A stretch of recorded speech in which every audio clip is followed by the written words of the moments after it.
kami dalam memilih yang saat ini menjadikan idola kita, yaitu toko ya, toko. Iya, toko. Ini merupakan hasil studi banding dari KPRI Subur Surakarta. Oh, Surakarta.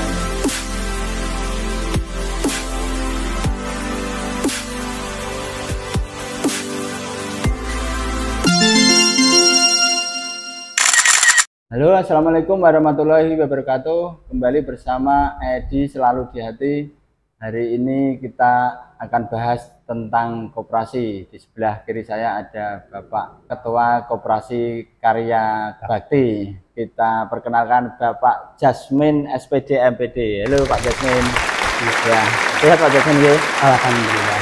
Ini Pak Jasmin, saya akan menggali tentang koperasi ini kok. Koperasi ini kan begitu besar, terus usahanya terus berkembang, anggotanya banyak. Pak Jasmin jadi ketua koperasi sejak kapan? Bermula saya ini kepilih jadi kepengurusan di koperasi 2006.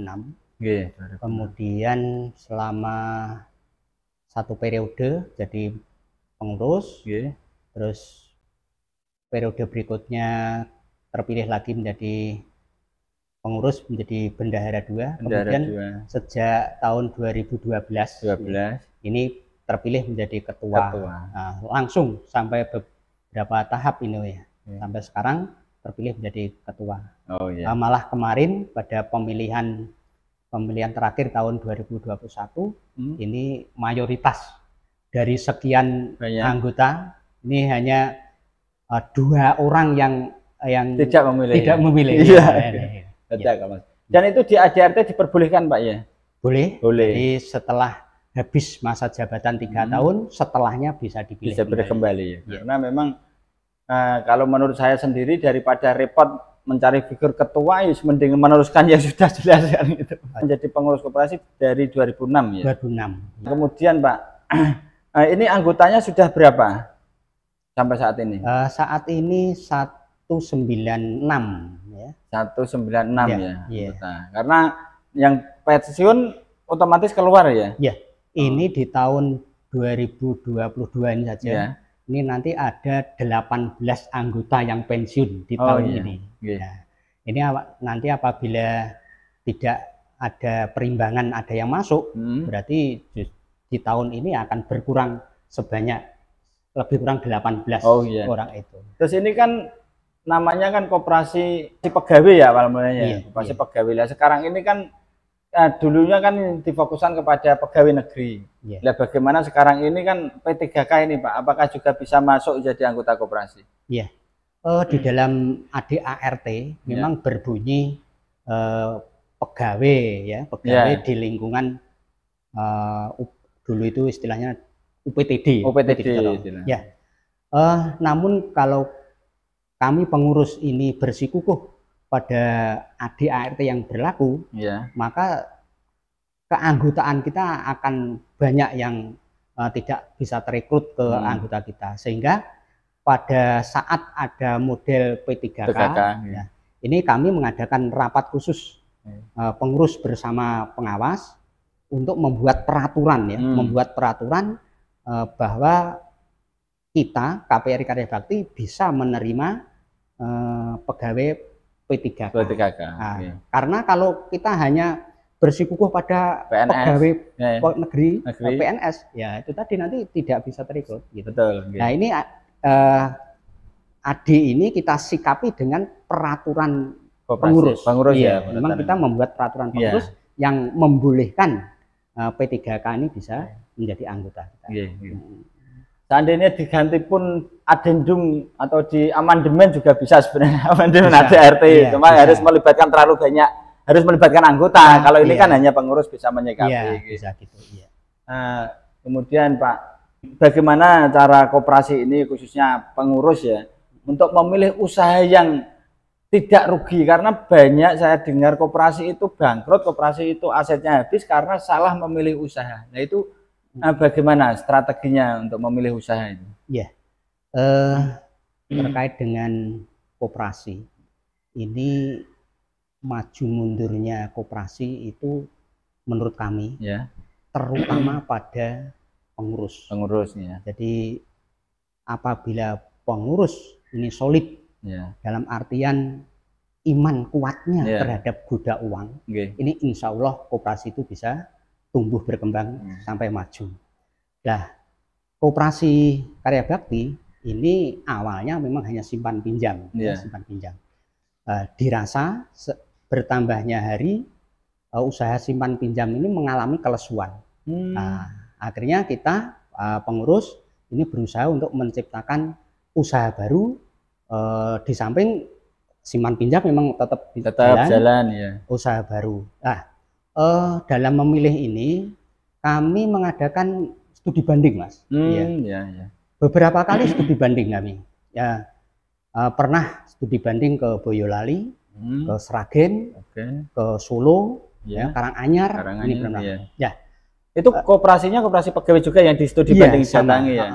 Nah, kami dalam memilih yang saat ini menjadikan idola kita, yaitu toko ya, toko. Ini merupakan hasil studi banding dari KPRI Subur Surakarta. Oh, Surakarta ya. Saya belajar di sana 2 kali studi banding di sana. Kemudian pengalaman dari sana saya adopsi. Ya. Terus kami menghubungi pihak yang menyelenggarakan kerjasama ini sehingga alhamdulillah bisa berkembang sampai saat ini. Yang paling penghasilan paling terbesar sementara ini ya Pak? Apa tetap simpan pinjam? Simpan pinjam memang tetap ya. Tetap. Nah, dari beberapa usaha kami ada usaha fotokopi, ada usaha pengetikan. Kemudian usaha jual beli tanah. Terus ini usaha pertokoan ya. Toko kami beri nama Toserba Karya ini ya. Ini dari sekian usaha memang terasa yang dari Toserba Karya inilah yang merupakan hasil dari usaha pengembangan yang agak lumayan. Berarti kuncinya tetap di pengurus Pak ya. Kuncinya ke pengurus karena usaha itu kalau pengurusnya tidak kuat iman, untung bisa dikatakan rugi gitu ya. Bisa dikatakan gitu ya. Berarti menurut kami ini memang pengurus menjadi kunci. Makanya kami di intern pengurus ini selalu saya tekankan kepada rekan-rekan pengurus, jangan sampai tergoda dengan uang, dan tingkat kepercayaan anggota pada kita itu jangan sampai luntur. Dengan cara antara lain pinjaman dari pengurus ini pun juga sama alokasinya dengan yang lain. Misalnya yang lain anggota biasa saja bisa mencapai pinjaman 160 juta misalnya. Pengurus tidak boleh melebihi dari itu. Nah, kami batasi seperti itu. Oh, berarti sama ya Pak, perlakuannya sama. Nah, gitu. Oke. Nah, terus Pak Jasmin, pernah tidak koperasi ini dinyatakan sehat, kemudian dapat penghargaan dari KPRI ya namanya, yang kabupaten itu? Nah, dapat penghargaan dari Dinas Koperasi atau KPRI? Ini ya. Koperasi itu tiap tahun ada penilaian kesehatan, Mas. Namanya ya. Alhamdulillah beberapa tahun ini Koperasi Karya Bakti dengan nilai sehat. Nilai sehat. Ini yang memberikan nilai kesehatan ini adalah dari Dinas Koperasi. Dinas Koperasi. Dinas Koperasi. Selain itu, selain secara tertulis ya, kami sering mendapatkan istilahnya pujian atau penghargaan ya. Kalau semacam penghargaan berupa piala pernah ya. Ini dalam rangka lomba yang diselenggarakan oleh Dinas Koperasi juga. Dan dari istilahnya yang berupa pujian atau sanjungan ini sering pernah dari PKPRI yang menyatakan bahwa satu-satunya anggota PKPRI di Kabupaten Grobogan yang punya usaha toko seperti baru Karya Bakti. Mantap. Penghargaan. Sering disampaikan seperti itu. Kemudian kami pernah mendapat pujian dari kantor perpajakan, Mas. Jadi pernah mendapat bukan penghargaan secara tertulis ya, tapi pujian dan diberi hadiah. Itu dinyatakan tertib bayar pajak. Koperasi yang terrajin. Terrajin bayar pajak. Wah. Alhamdulillah ini. Kalau dulu dalam koperasi itu kan soko guru ekonomi ya. Iya. Soko guru ekonomi. Tapi sekarang ekonomi guru soko koperasi gitu, Pak. Itu. Iya. Ya, itu menjadi tingkat kepercayaan anggota pada koperasi. Koperasi. Iya, Ya, gitu berarti. Ya, kalau Pak Jasmine, berarti sekarang ini kan untuk meyakinkan anggota, Pak. Ya. Nah, sekarang ini kan banyaknya bank yang dengan jasa yang murah lah jasanya sudah di bawah, sedangkan koperasi ini karena tetap nggak bisa semurah itu karena kan tetap ada SHU, ada untuk kembali ke anggota gitu. Itu bagaimana meyakinkan anggota tetap mau pinjam atau ketika membutuhkan anggaran cepat itu larinya ke koperasi. Iya, kami tetap berusaha untuk tingkat kepercayaan anggota pada koperasi itu agar selalu tinggi. Ya.